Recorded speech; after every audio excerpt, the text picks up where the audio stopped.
How to follow other Tumblr blogs. First of all, open the Tumblr app and make sure you are logged into your account. From the dashboard, you can scroll through posts. If you find a blog you like, simply tap on the username or profile picture to open their blog page. Once you are on their blog, look for the follow button at the top right corner of the screen. Tap on it and you will instantly start following that blog. Their post will now appear in your dashboard feed. Alternatively, you can also search for blogs using the search bar at the top. Just type in a keyword and you will see a list of blogs related to that topic. Tap on any blog you are interested in and then tap the follow button.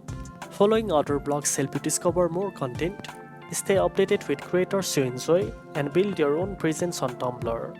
Now you know how to follow other Tumblr blogs. If you found this video helpful, don't forget to like, share and subscribe for more tech tips. Thanks for watching and I'll see you in the next one.